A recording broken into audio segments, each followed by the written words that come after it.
Good evening, welcome back to yet another episode of Coimbatore diaries. അങ്ങനെ നമ്മൾ കോയമ്പത്തൂരൊക്കെ എത്തി. എന്നിട്ട് നമ്മൾ റെയിൽവേ സ്റ്റേഷൻ നേരെ ഓപ്പോസിറ്റ് ഒരു റോഡ് ഉണ്ടായിരുന്നു. അതിലൂടെ പോയപ്പോൾ ഒരുപാട് ഹോട്ടൽസും കാര്യങ്ങളും ഉണ്ടായിരുന്നു.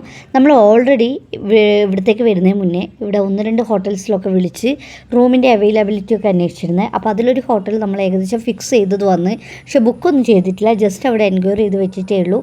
അങ്ങനെ ആ ഹോട്ടലിലേക്ക് പോകുന്ന വഴിക്ക് നമ്മൾ ഈ ഒരു ഹോട്ടൽ ശ്രദ്ധിച്ചത് അത്യാവശ്യം ഫാമിലീസൊക്കെ സ്റ്റേ ചെയ്യുന്നതെന്ന് കണ്ടപ്പോൾ എന്നാൽ പിന്നെ ഇവിടെ ഒന്ന് നോക്കാമെന്ന് വെച്ചു. അങ്ങനെ നോക്കിയപ്പോൾ അവിടുത്തെ അതേ സെയിം റേറ്റ് തന്നെയാണ്, പിന്നെ റൂമും കാര്യങ്ങളൊക്കെ നല്ലത് തന്നെയാണ്. അതുകൊണ്ട് നമ്മൾ വെച്ചു എന്നാൽ പിന്നെ ഇവിടെ സ്റ്റേ ചെയ്യാമെന്ന്. അങ്ങനെ നമ്മൾ അവിടെയുള്ള AP ഹോട്ടൽ അവിടെയാണ് നമ്മൾ സ്റ്റേ ചെയ്തത്. നല്ല റൂം തന്നെയായിരുന്നു, അത്യാവശ്യം നല്ല സ്പേഷ്യസ് ആയിട്ട് കബോർഡും കാര്യങ്ങളൊക്കെ ഉണ്ട്. പിന്നെ നല്ല നീറ്റ് ആൻഡ് ക്ലീൻ ആയിട്ടുള്ള ബാത്റൂമും ഒക്കെ ആയിരുന്നേ. പിന്നെ അത് കഴിഞ്ഞിട്ട് നമ്മൾ കൊണ്ടുവന്നിട്ടുണ്ടെന്ന് പറഞ്ഞല്ലോ ഫുഡ്, അതൊക്കെ കഴിച്ചു. എന്നിട്ട് നമ്മൾ പിന്നെ നോക്കിയപ്പോൾ നമുക്ക് അടുത്ത് എവിടെയെങ്കിലും പോകാമല്ലോ എന്ന് വെച്ച് നോക്കിയപ്പോഴാണ് അവിടെ അടുത്ത് ഒരു ലേക്കിൻ്റെ അരികിലായിട്ട് ഒരു പാർക്ക് ഉണ്ടെന്ന് കണ്ടത്. അത് നമ്മൾ സ്റ്റേ ചെയ്ത ഹോട്ടലിൽ നിന്ന് ഒരു 1.5 മാക്സിമം പോയാൽ 2 കിലോമീറ്റർ അത്രേ ദൂരമുള്ളൂ. അപ്പോൾ വിചാരിച്ചു എന്നാൽ പിന്നെ അവിടത്തേക്ക് പോകാമെന്ന്, ചുമ്മാ അവിടെ പോയി ഇരിക്കാമല്ലോ എന്ന് വെച്ചിട്ടാണ് വന്നത്. പക്ഷേ വന്നപ്പോഴോ അടിപൊളി പ്ലേസാണ്, നല്ല രസമുണ്ടായിരുന്നു ഇവിടെ ഇരിക്കാൻ വേണ്ടിയിട്ട്. നല്ല കായൽക്കരയിൽ കാറ്റൊക്കെ കൊണ്ട് അങ്ങനെ അങ്ങ് ഇരിക്കാം. ശരിക്കും നമ്മൾ വന്നത് വളരെ ലേറ്റായിട്ടാണ്, കുറച്ചുകൂടി ഒരു നേരത്തെ വരികയാണെങ്കിൽ നല്ല വ്യൂ ഒക്കെ ആയിട്ട് അടിപൊളിയായിരുന്നേനെ. എന്നാൽ ഇവിടെ നല്ല ലൈറ്റിങ് കാര്യങ്ങളൊക്കെ ഉണ്ട്. ഒരുപാട് ആൾക്കാർ നടക്കാനൊക്കെ വന്നിട്ടുണ്ടായിരുന്നു. പിന്നെ കുട്ടികൾക്ക് കളിക്കാനുള്ള പാർക്ക് ഉണ്ട്. അതേപോലെ തന്നെ അവിടെ ചെറിയ ചെറിയ ഫുഡ് കോർട്ടൊക്കെ ഉണ്ട്, ഫുഡ് കഴിക്കാൻ വേണ്ടിയിട്ട് ഒരു നീളൻ നടപ്പാതയൊക്കെ ഉണ്ട്. അടിപൊളിയാണ്, നല്ല രസമുണ്ട്. നമ്മൾ കുറേ നേരം അവിടെ ഇരുന്നിട്ടുണ്ടായിരുന്നേ.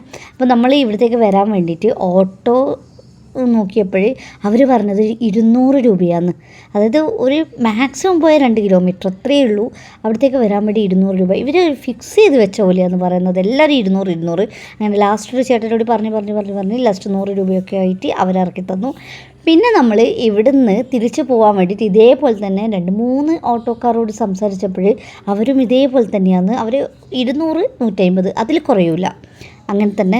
അപ്പോൾ വിചാരിച്ചു എന്നാൽ പിന്നെ നടക്കാമെന്ന്. അങ്ങനെ നടക്കാനുള്ള ദൂരമല്ലേ ഉള്ളൂ എന്ന് വെച്ചിട്ട് നടക്കാമെന്ന് വിചാരിച്ചു. അങ്ങനെ നടന്ന് പോകുമ്പോഴാണ് അവിടെ സ്റ്റാൻഡ് കണ്ടത്. അപ്പോൾ ജസ്റ്റ് ഒന്ന് നമ്മൾ ബസ് ഉണ്ടോ എന്നൊക്കെ വെറുതെ ഒന്ന് അന്വേഷിക്കാൻ നിന്നപ്പോൾ ആ ടൈമിൽ ബസ് ഉണ്ടായിരുന്നു. അങ്ങനെ ഞങ്ങൾ ബസ്സിലാണ് തിരിച്ചു പോയത്.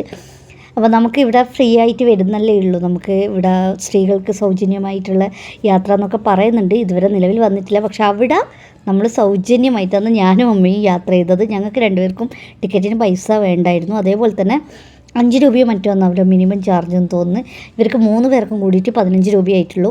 അങ്ങനെ അതൊക്കെ കഴിഞ്ഞ് ഞങ്ങൾ നേരെ റെയിൽവേ സ്റ്റേഷന് നേരെ മുന്നിലുള്ള ഹോട്ടലാണിത്, ആര്യാസ്. അവിടെ വന്നു ഫുഡ് കഴിക്കുകയെന്ന്. അപ്പോൾ ഞാനും സാത്തിയും ഓർഡർ ചെയ്തത് പുലാവായിരുന്നേ. ബാക്കി എല്ലാവരും മസാല ദോശയും അതേപോലെ നെയ്റോസ്റ്റൊക്കെയാണ്. ഈ പുലാവ് നല്ല ടേസ്റ്റ് ഉണ്ടായിരുന്നു, നല്ല അടിപൊളി യമ്മി പുലാവാണ്.